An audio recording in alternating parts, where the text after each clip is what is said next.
नमस्कार, इस समाचार बुलेटिन में आप सभी का स्वागत है। मैं हूं निखिल सिंह और शुरुआत हेडलाइंस के साथ। राष्ट्रपति द्रौपदी मुर्मू पुर्तगाल की राजकीय यात्रा पर। पुर्तगाल के राष्ट्रपति मार्सेलो रेबेलो डिसूजा ने किया स्वागत। गार्ड ऑफ ऑनर के दौरान दी गई 21 तोपों की सलामी। पुर्तगाल के राष्ट्रपति के साथ प्रतिनिधिमंडल स्तरीय बैठक आज। जम्मू कश्मीर के दौरे पर गृह मंत्री अमित शाह। कठुआ में विनय सीमा चौकी पर शहीद को दी श्रद्धांजलि। बीएसएफ जवानों को संबोधित करते हुए बोले गृह मंत्री, देश की सुरक्षा के लिए समर्पण और प्रतिबद्धता अतुलनीय।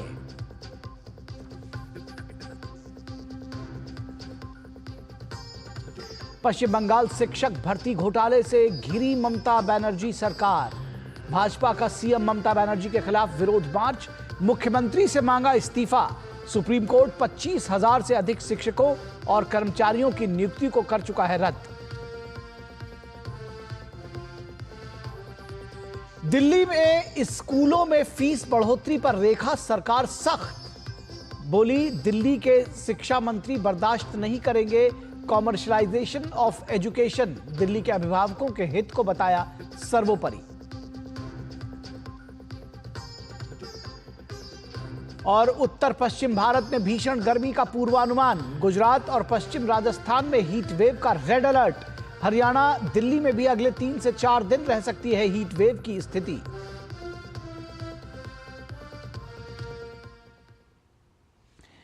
और सबसे पहले बात करेंगे राष्ट्रपति द्रौपदी मुर्मू के विदेश दौरे की। राष्ट्रपति द्रौपदी मुर्मू पुर्तगाल की राजकीय यात्रा पर है।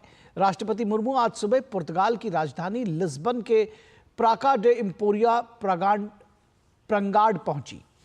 पुर्तगाल गणराज्य के राष्ट्रपति मार्सेलो रेबेलो डिसूजा ने उनका स्वागत किया। राष्ट्रपति मुर्मू को गार्ड ऑफ ऑनर के दौरान 21 तोपों की सलामी दी गई। इस दौरान राष्ट्रपति मुर्मू ने 120 कंटिंजेंट का निरीक्षण किया। राष्ट्रपति मुर्मू ने पुर्तगाल के महान कवि लुई वाज डी कोमाइस की समाधि पर पुष्पांजलि अर्पित कर उन्हें श्रद्धांजलि दी। और राष्ट्रपति मुर्मू पुर्तगाल के राष्ट्रपति के आमंत्रण पर वहां गई हैं। पुर्तगाल की यात्रा के दौरान राष्ट्रपति मुर्मू कई कार्यक्रमों में भाग लेंगी। इस दौरान राष्ट्रपति प्रतिनिधिमंडल स्तरीय बैठक भी करेंगी और इसके साथ ही भारतीय समुदाय को संबोधित भी करेंगी।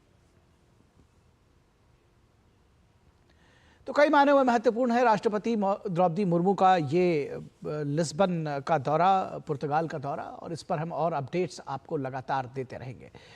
फिलहाल खबर पश्चिम बंगाल से है, जहां पर शिक्षक भर्ती घोटाले को लेकर ममता बनर्जी लगातार निशाने पर हैं। वहीं मामले में पश्चिम बंगाल के स्कूलों में 25,000 से अधिक कर्मचारियों की नौकरी जाने के बाद भारतीय जनता युवा मोर्चा ने राज्य की मुख्यमंत्री ममता बनर्जी के नेतृत्व वाली राज्य सरकार के खिलाफ विरोध प्रदर्शन किया।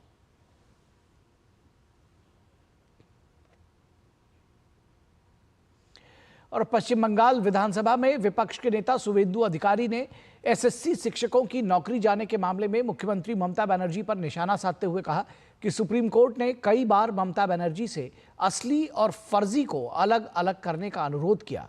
पूर्व सीजीआई चंद्रचूड़ और वर्तमान सीजीआई संजीव खन्ना की पीठ ने 16 बार मामले की सुनवाई भी की। भाजपा नेता ने कहा कि शिक्षकों के हालात के लिए ममता बनर्जी जिम्मेदार है। वेस्ट बंगाल गवर्नमेंट जो रुपया लेकर 500 हजार चाकरी नौकरी बेच दिया है, उनको सेव करने के लिए वो लोग जेन्युइन जो हमारी टीचर है, नॉन टीचिंग स्टाफ है, उनका लिस्ट सुप्रीम कोर्ट में नहीं दिया। Ex chief justice honourable mister Chandrachud, now sitting chief justice honourable Sanjiv Khanna ji का बेंच में।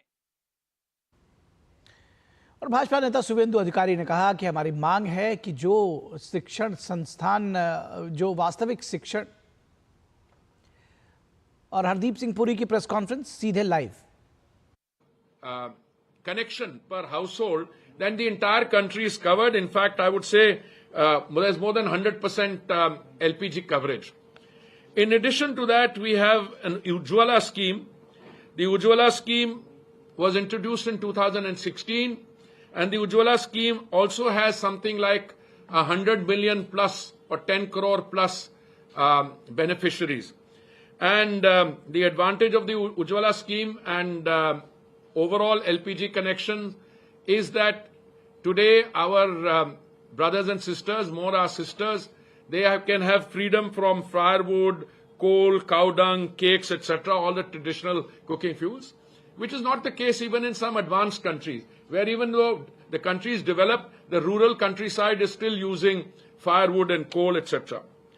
Now, the LPG infrastructure in India, I just wanted to tell you, we have now gone from 55.9% LPG coverage in 2014. We have gone today to 107.4% LPG coverage. Number of bottling plants of our OMCs or oil marketing companies has gone up from 187 to 212. Number of LPG distributors in India was in 2014, we had 13,896. Today we have 25,554. The domestic LPG connections I've told you, the consumption in the country of LPG through the OMCs, it's 17.6 million metric tons. In 2014, it has gone up now to 30.4 million metric tons. Now I want to come to LPG pricing, and I think this is one of the subjects on which I wanted to have this exchange with you. The price of LPG. Now, LPG is the product which comes out of a refinery. When crude oil is refined, LPG comes out, petrol and diesel are also products of refineries. The international price of LPG, which has been determined by the Saudi CP international benchmark, has been going up. It went up from 415 metric tons, dollars per metric ton to $712 per metric ton, but we never passed it on to the consumer. We kept it exactly where it is, and I think the rate of increase has been moderated and absorbed by the OMC. As a result of which, last year, the OMCs had a loss of 28,000 crores because of the LPG are keeping the price of the gas cylinder, the 14.2 kilo gas cylinder under control, providing Ujjwala subsidy. They incurred a loss of 28,000 crores. And the government, through its provisioning, through the budget, we gave them 22,000 crores back. I just wanted to give you this background. Now, more recently, on 5th October 2023, the targeted subsidy on an LPG cylinder increased to 300 rupees, which in other words, and in the effective cost of a Pradhan Mantri Ujjwala Yojana cylinder came down to about 503 rupees, and for an ordinary cylinder to 803 rupees. Now, this has resulted in a cumulative loss of 41,338 crores last year. 41,338 crores. Madam, I'll be giving you these notes also. Whatever I'm using, you will have the same information. I'm just trying to set so that you can ask me questions. As a result of which, what has happened is that the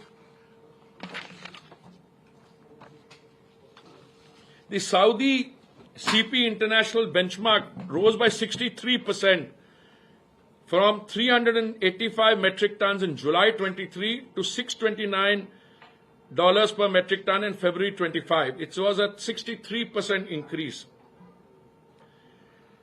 Whereas we brought the price of Ujjwala and the cylinder down. So, you are two simultaneously competing trend. International price is going up by 63% and our price is coming down. This is what resulted in the loss for 43,000 crores. So what are we planning to do? The statistics will give you all the papers, this thing. You compare the price of LPG cylinder in India and Pakistan, Bangladesh, Sri Lanka, Nepal. Even if you equalize the currencies in terms of the exchange rates, India, as I said, a normal cylinder was 803 for the normal cylinder. LPG cylinder 503. In Pakistan, it was 1080.59. In Bangladesh, 557.81. In Sri Lanka, 1218.09. In Nepal, 1206.39. The cost of cooking gas per day for a family, average family of 4 in India, was ₹6 and 10 paise. And the cost of cooking per day in a non-beneficiary, that is somebody who's not an Ujjwala beneficiary, is 14 rupees 58 paisa. Now, by any yardstick, that's a very reasonable price. And if you look at the cost comparison with neighboring countries, I've already given you ours.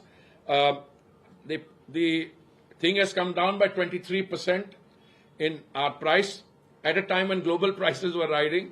Pakistan, it rose by 5.53%, Bangladesh on 1 rupee 11 paise, Sri Lanka by 10 rupees 60 paise, Nepal by 5 rupees 73. In India, it's come down. No, these are percentage. India, it's come down 23.74. These are all percentage figures. I'm going to give them to you. Now, what has happened in Pakistan and all those countries, I'm giving you. What we have decided, therefore, is that the average price, not the average, the price per cylinder of LPG will increase by 50 rupees. In other words, from 500, it will go up to 550, and the other one will go up from 803 to 853. Now, this is a step which we will review as we go along. As it is, we review these every 2 weeks or 3 weeks. And therefore, the excise duty that you have seen increase is not to go on to the consumer on petrol and diesel.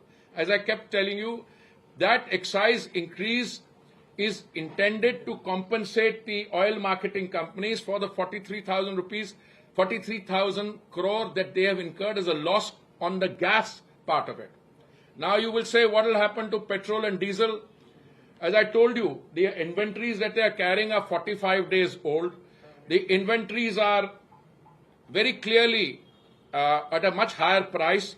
My expectation is that petrol prices, even if they increase beyond 60, because this is an international evolving situation, they are unlikely to go back to 75. And if they are in the vicinity of 60 or 65, Madam was asking this question, is it 60 or 60? Just now I think it's 61 point something. But 62, that's 61.89 is what I heard. Even if it goes up to 65, I think the oil marketing companies will have the cushion or the, what do you call it, the bandwidth, or the headroom in order to look at price moderation, but not in the upward category, in the downward category. So I have given you a backgrounder. I'm going to give you these notes also. In the LPG cylinder. Yeah. But I also wanted to tell you that what is happening in some of the non-BJP states, where the difference between a BJP state and a non-BJP state, let me give you Chennai. The difference between Itanagar and Chennai is rupees 9 and 93 paise. 9 rupees 93, nearly 10 rupees difference in the cost of a cylinder. In between Lucknow and Telangana, it is 12 rupees 76 paise. Between Gandhinagar and Bangalore, it's 8 rupees 22 paise. Between Panaji and Kerala, it's 11 rupees 5 paise. Guwahati, it's 105 rupees. The difference is 6 rupees 82. So there is a between BJP and non-BJP states, it's a very clear difference. Today I've seen that Karnataka has raised the price. I haven't. First statement, I have the here. Yes, I have this notification issued by the Karnataka government dated 1st April. I only saw it today because. I'm just coming. Yes, correct.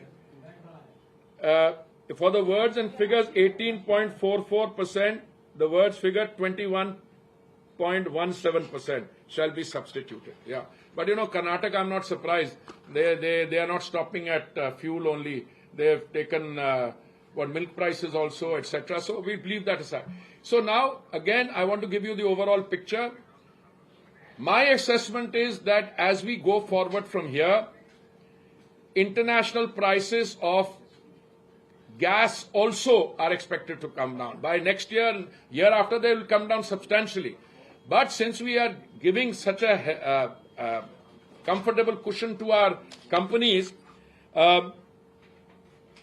I've already told them this will be in their notes, what's happening in Pakistan, Bangladesh, all the kind.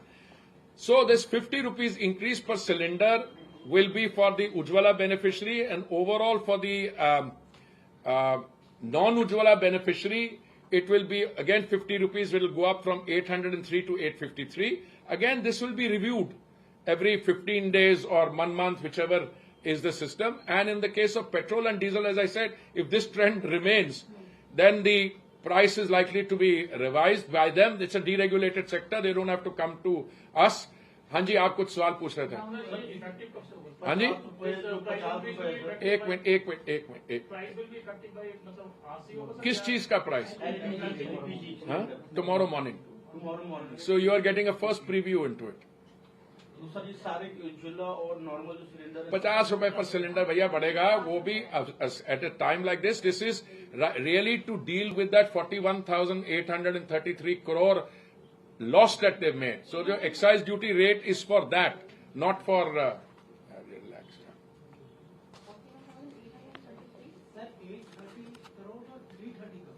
Huh?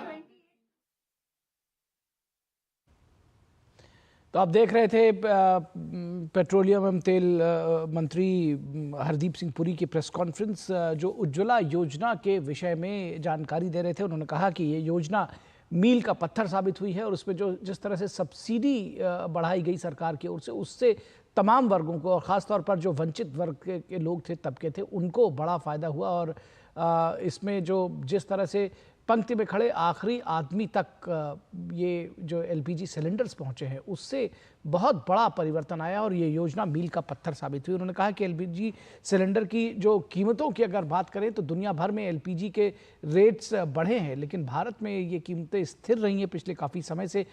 और LPG cylinder की कीमतें पड़ोसी देशों की तुलना में काफ़ी कम रही हैं. और उन्होंने कहा कि इस पर लगातार काम किया जा रहा है. आने वाले समय में ये एक बार फिर से और कम हो सकती हैं. और बढ़ेंगे, अब हम करेंगे अपनी उस खबर की बात जिस पर हम चर्चा कर रहे थे इस प्रेस कॉन्फ्रेंस पर लाइव जाने से पहले. यानी कि बात हो रही थी पश्चिम बंगाल के सियासत की. पश्चिम बंगाल में जो शिक्षक भर्ती घोटाला है उसकी हम चर्चा कर रहे थे और हम बता रहे थे कि बीजेपी के नेता शुभेंदु अधिकारी और जो भाजपा के लोग हैं, भारतीय जनता युवा मोर्चा ने किस तरह से वहाँ पर प्रदर्शन किया. अब बीजेपी के नेता शुभेंदु अधिकारी का कहना है कि उनकी मांग है कि जो वास्तविक शिक्षक है और जो गैर शिक्षण कर्मचारी हैं, जो मेधावी हैं और जिनके पास अच्छे ओएमआर नंबर हैं, उनकी नौकरी को तुरंत बहाल किया जाए. ये जो 700-800 करोड़ का घोटाला, टीचर रिक्रूटमेंट स्कैम, ये फर्जी और नकली, इनको सेव करने के लिए जेन्युइन टीचर नॉन टीचिंग को ये ममता बनर्जी की सरकार कोतल कर दिया है. हम लोग इसका खिलाफ है. हम लोग जो जेन्युइन है, जो मेरिटोरियस है, जिसका एकेडमिक अच्छा है, जिसका पास ओएमआर का नंबर है, उसका पक्ष में है. उनका नौकरी तुरंत बहाल करना चाहिए, ये हमारी मांग है.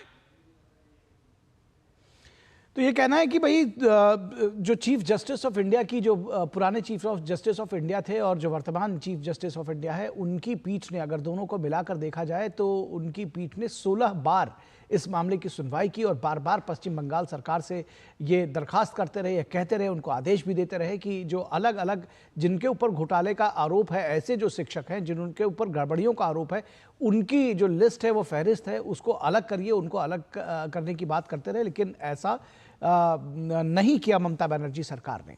और पश्चिम बंगाल में शिक्षक भर्ती घोटाले को लेकर बीजेपी के नेता मिथुन चक्रवर्ती ने सत्ताधारी तृणमूल कांग्रेस पर निशाना साधा है. उन्होंने पश्चिम बंगाल में शिक्षकों की इस हालात के लिए टीएमसी को सीधे जिम्मेदार ठहराया है. इससे पहले पश्चिम बंगाल शिक्षक भर्ती को लेकर के सुप्रीम कोर्ट ने 25,753 शिक्षकों और अन्य कर्मचारियों की नियुक्तियों को रद्द कर दिया था. देखिए, वो बैठक करेंगे, उनकी बात है, लेकिन सुप्रीम कोर्ट को जो उन्होंने दे दिया है order, how can you change it. But इसके पीछे जो कुछ ओनली टीएमसी सरकार इज टू बी ब्लेम्ड.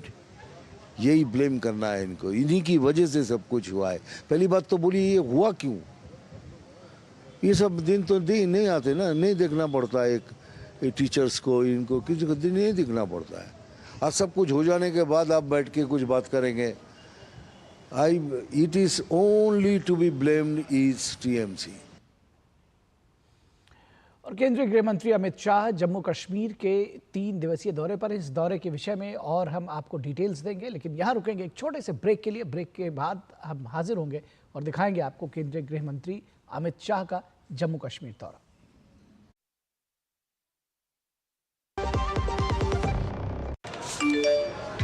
कम समय में ज्यादा मुनाफा, बस एक क्लिक में। कमाल है।